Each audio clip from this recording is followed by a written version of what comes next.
Good morning, everyone.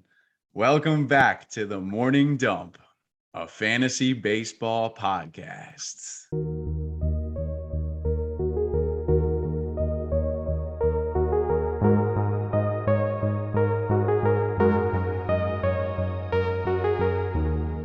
I am so excited for this one. We have the first person who has decided to give this show a chance and be a part of the action. And yo, how could it have come at a better time? While the episode's being released on Monday, our conversation ends up happening on the same day that the players and owners come to an agreement, along with the announcement that we are going to have a full season starting on April 7th. Let's go, baby. May I present Justin Goetz. He has been scouting professionally for a decade, a true scholar of the game. I mean, just look at his Instagram page at MLB Scout Breakdowns. That's how I found him. And you'll find there detailed reports about what a scout looks for in a player, great tips on how to improve your game, and deep dives into techniques of some of the best to ever do it. Justin, thank you for joining us, bro. Thanks for having me, brother. So, you told me that your scouting days go long before 10 years ago, that your father was a scout for the Braves, and you were in ballparks with him scouting games at just 8 years old. Can you tell us some special things you remember about those years, and what, if anything, contributed to you falling in love with the sport and devoting your life to it? Man, a lot of memories early, being around all the scouts in the Southeast. I remember one dude from Hart County, Georgia. His name's Friedel Pinkston. Kind of off the radar because Hart County's like out in the middle of nowhere a bit. I remember going to Friedel's opening game as a senior in high school, and his first pitch, there were probably 40 scouts there. I remember it like it was yesterday, man. First pitch from Friedel was 97 to the top of the net, like 20 feet above the catcher.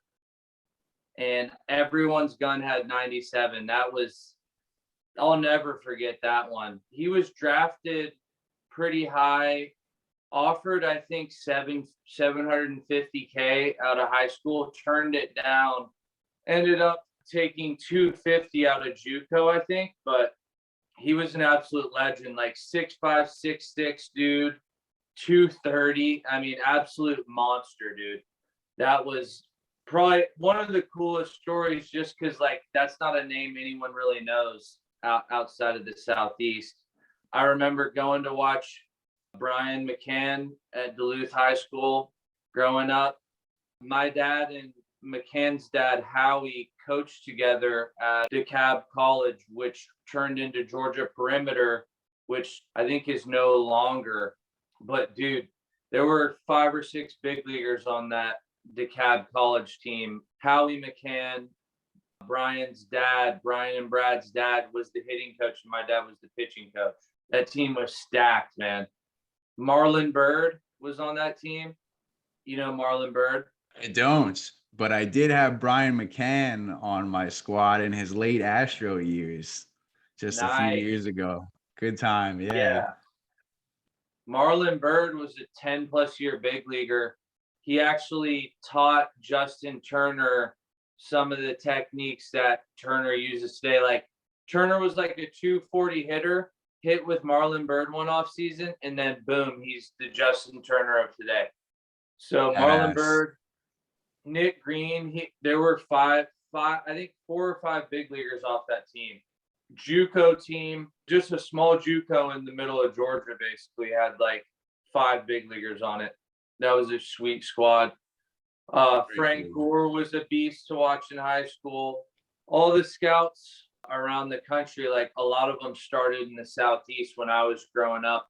Me and my dad every year would go to the Dominican Republic, and we'd bring high school prospects, and they would play against the Braves Dominican Summer League team. And San Francisco de Macorís is what it was called. Yeah, it was sweet, man.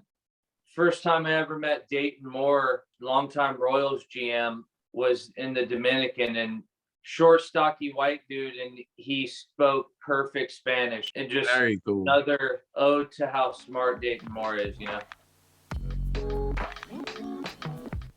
Fast forward to 10 years ago, you're finishing up college and you're off to scouting school.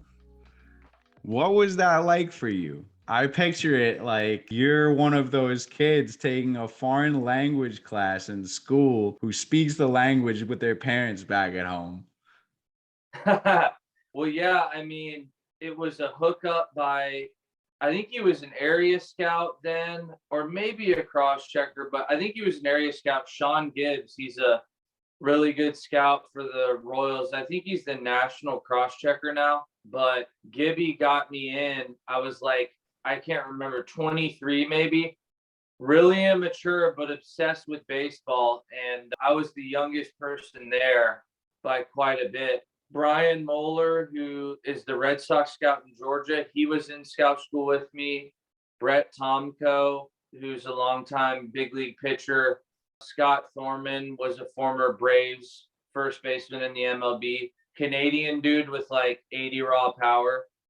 Jeff Suppan was in there in scout school. These are all throwbacks. I don't know if you know them, but I Jeff don't. Suppan was like Jeff Suppan was considered a poor man's Greg Maddux, basically. Like he had all the tools of Greg Oh, Maddux, praise. but just his stuff wasn't as good as Greg's, but he had a similar pitching style. Yeah, man, that was absolutely one of the best experiences of my life.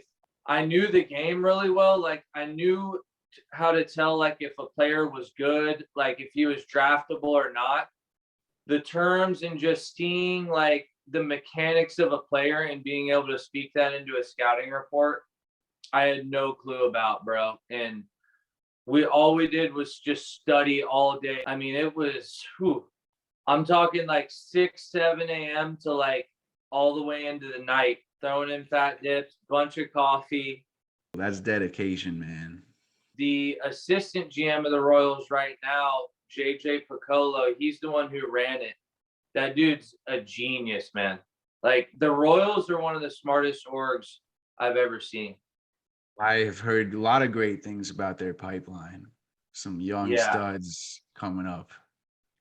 Well, I'd like to know, I know you mentioned the Royals. I'd like to know some other organizations that you've scouted for. What are a few essential numbers and stats that they want you to be grading young players with? And can you give us a little deeper analysis of those numbers and stats like you do so well in your posts? Teams I've worked for, Braves and Nationals part-time. And I've interviewed with Astros, Dodgers, Mariners, and Orioles. High school stats aren't huge. I mean, they're a lot more important in college. In high school, I mean, you're looking more at tools because these guys make a lot more mistakes, and you got to give them a little because they're teenagers. You know what I mean? You still want good numbers. I mean, a good high school draft's going to hit over 400. Doesn't always happen because they pitch around guys nowadays. You know how it is. It's just like the big leagues. Say Bonds, how they pitched Bonds. Well, you might be the Barry Bonds of your county or region. Well, you're going to get pitched just the same. You're not going to see many fastballs. They're going to junk ball you. They'd rather put you on than pitch to you, really. So tough to judge some of the high school hitting stats, and you never know who's keeping the box there and stuff. You mentioned how they are making so many mistakes. And with that said, I'm really interested in knowing how much these organizations are looking into players' attitudes, how they respond to adversity and failure, and how they're interacting with their teammates and coaches. Is that a big thing they're looking at? Oh, absolutely. Yeah. I mean, you can be still a little bit of a troubled kid and be a good teammate. You know what I mean? So some teams put, and we call that makeup. Some teams are crazy about makeup. Like if he's not a mature kid or whatever, or if he does certain things, they might totally write him off based off makeup. But some teams don't really care about makeup very much. And that's because we're talking about teenagers. Most teenagers are stupid. I was one of those teenagers. So Me too. Me um, too. I was very, very stupid. So I would say if the kid gets a little trouble in high school, that should not knock him out, but it might for some teams knock him off the draft board. But just to continue on your question, pitchers in high school, you want to see the Ks, you want to see some feel, being able to hit both sides of the zone, throwing off speed pitches, holding velocity, not just being 90, 93 the first two innings and then 87, 89. Like that's not holding velo, right? You want a guy who's going to sit 90, 93 for 4 or 5 innings as a teenager. That's a good indicator of a guy who can be a starting pitcher down the line. With college guys, stats are more important for sure because you've got TrackMan at almost every big college. You don't have TrackMan at a big college these days, you're kind of behind the ball. So scouts can get TrackMan info every game. Things like OBP, OPS, obviously very important in college. Average with the stats in college, it's just like the MLB. So they're very important, especially at big schools. Good to know. Good to know. For these young players who might be tuning in, what do you think is the best way to get yourself out there? First of all, just having tools. Sadly, you've got to go to some events these days. If you're at a big school, if you're good, even if you don't go to events, you'll probably be uncovered at some point. Smaller school guys, though, it's a little tougher, and they need the events more because if you play it, we call it down here a 1 or a 2A school with 300 to 700 kids at the school. Odds are you're in a pretty rural area where scouts can't get to easily. So going to PBR events, prep baseball report, perfect game events. We have in Georgia, we have the top 100. Colleges have showcases. I don't love the college showcase thing, but teams do find a guy or two off out of their college showcases every year. They are important. It's just they're not as much visibility as, say, playing in a big PBR perfect game tournament in summer ball. Summer ball showcases, those are big, man. These days, you almost have to do it, especially with budgets being not that great in college. You've got less area scouts now covering larger areas, and you've got larger scouts, covering enormous areas like entire coast, East Coast, Midwest, West Coast, the Four Corners, the Northeast. That's an area, right? So you've all got different regions for scouting, like, pro scouting, but with these colleges, they can't just go recruit every day. It's not like college football. There's not as much money, so they have to pick and choose the events, and they're going to go to the big one. Over the last decade, you've had the chance to work with some talented young individuals as an agent, as a trainer, as a scout, who are now quite known in the fantasy community. Could you share some names and provide us with your favorite story with one of them?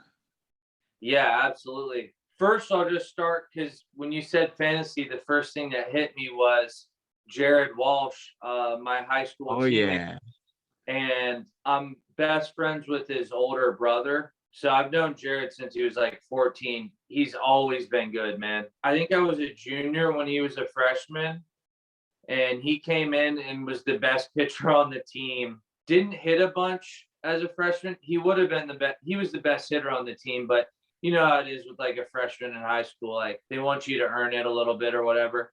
Oh Um, yeah. but yeah, man, Walshy, absolute dude in high school, could always hit. Swing was always the same. He's added that leg kick in, and his hands have moved just a little bit to a better spot. Basically, where the barrel has to lay back, he's a lot closer to there now. He's been lower, he's been higher, but for the most part, exactly the same swing. And he's probably one of the funniest kids I've ever met. He's absolutely hilarious. I mean, the two best players I've ever represented into pro ball are Reese Olson and Brandon Marsh. Reese Olson is, I think, the number 10 prospect with the Tigers now. And Marsh, obviously, like Oh yeah. he's a sleeper fantasy guy this year. But Walsh, I mean, dude, I'm not going to give you too much info since we're going to be in a fantasy baseball league, but look for me to grab him.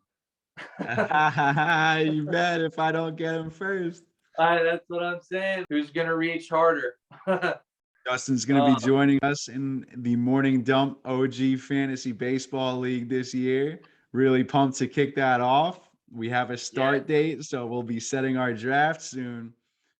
Yeah, Reese, probably the coolest story of my entire career is just how Reese became known. I also represented a couple millionaires who went to bigger agencies before the draft, like Nasim Nunez with the Marlins and Aaron Shunk with the Rockies. They both got Nunez got over 2 mil, Shunk got over $1 million. I started with those guys early in high school. But anyway, back to Reese. I didn't specifically find him with my own eyes, but one of my former players with the Red Sox is a trainer in Cleveland, Georgia, and he's really good. He does driveline stuff, heavy weight training. Like, he knows his stuff, really knows pitching. Made it up to Double-A with the Red Sox. His name's Jared Oliver. He told me about Reese. He sent me video, and the kid was like 85, 88 as a junior in high school. But he reminded me of an MLB pitcher named Jeremy Hellickson. So as soon as I saw the video, I was like, I want him. Like, called his parents, called his brother, tried to convince him that he was like a dude. They were all like, he's not a draft prospect, basically. Kind of wrote me off a little bit. He was committed to Gardner Webb. Some time passed. We went down to Jupiter for the fall. It's like the biggest fall tournament in the U.S., Jupiter, Florida, for high school upcoming seniors. And Nice. I saw Reese in the fall. One of my bosses, told him like they were impressed. He was now up to like 89, 91. We met down in Jupiter, and the meeting went really well. He was sat 89, 92 down there at 150 pounds, 6 foot. Sitting at 150 pounds, sitting 89, 92 for 5 innings is pretty incredible for a 17-year-old. And a couple of weeks later, he called me and they committed to us. And he was starting to become an interesting guy in the spring. And then, do you know who Ethan Hankins is? He got a couple mil from the Guardians a few years ago. No, I don't. Oh, he's going to be a top fantasy option here in the next few years. Nice. I think he's a second or third best prospect for them, maybe first. I wouldn't be surprised. But anyway, Reese was going to face off against Ethan, and Ethan Hankins had 30 to 50 scouts at every single game he threw his senior year, spring. His shoulder was bothering, so he missed the start, and still about 25 scouts came to see Reese throw, and he touched 94 like 3 or 4 times. Some people even got a 95. I got him signed in the 13th round for almost $500,000, 442.5K, from a kid from a small school who was a year before that, 85, 88, and now he's a top 10 prospect for the Tigers. So pretty awesome story on Reese. One of your older Instagram posts, I saw you talk about all the fun names that you could use for a home run. One you came up with being the Biscuits. I love that, Yeah. man. That is my favorite name for a home run. I'll be using it forever. Well, first thing I'll have to say is I did not make up that term, so I don't want to be a term thief. So, got to give that credit to Mark DeRosa on MLB Network. Carlos Pena is the placata guy. He could hit some placatas back in the day, dude. Crazy raw power. Carlos Pena had 80 raw power for sure on the 20 to 80 scale. Some other words for home runs. A lot of them just come to me during games. Uh, seed, a linea. Bomb's a kind of a boring one. But yeah, biscuits is the one I like to roll with, man. That's so fun, man. Yeah. I'm going to be on that. I'm going to have to write some down and remember them. Usually I just make it up on the spot and get a quick laugh and then on to the next. All right, man. Well, I want to hear one more thing from you because it's been a really interesting time hearing about your story, your path, how you got to where you are. Where do you want to see yourself in 10 years? Honestly, man, just scouting in some capacity like I'm doing now with PBR, Prep Baseball Report. I'm okay with scouting forever. Like that's no problem with me. I've got other stuff off the field going on too as well, but just keep paying the bills and keep enjoying life, bro, playing fantasy, chilling with the boys. I love that, bro. That's a passion for what you do. I want to be playing fantasy until I die. I love Oh, that. no doubt. Love it. You mentioned, you're involved in a couple other things. Want to give you a chance to plug anything. If you got something else you're involved in you want to talk about real quick, go for it. I'll just stick it to baseball. My Instagram at MLB Scout Breakdowns. Also at PBR Georgia. A solid portion of the scouting reports on there are mine. I'm tweeting live during games. Oh yeah, man. Absolutely. That's your Twitter tag also? My Twitter tag is at MLB Scout Break.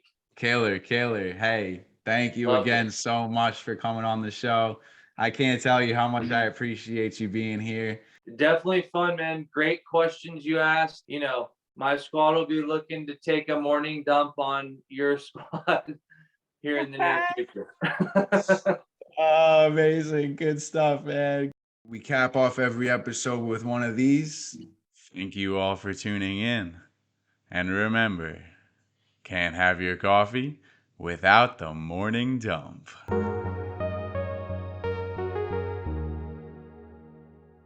Man, gotta have the morning dump with the coffee, man, and a dip. Just kidding. Don't do dip. And you I like your jerseys, by the way, man. All those throwback jerseys and crazy jerseys you got working, dude. Pretty Hell sick. yeah. Do you know what this one is? No, what is it? Kakumbas. The Kakumbas. What squad is that? That is from the movie Hardball. Oh my god. Oh wow. Great movie, man. G baby, man. I cry every time I see it, dude. Dude, Unreal. Great movie, dude. Love that movie.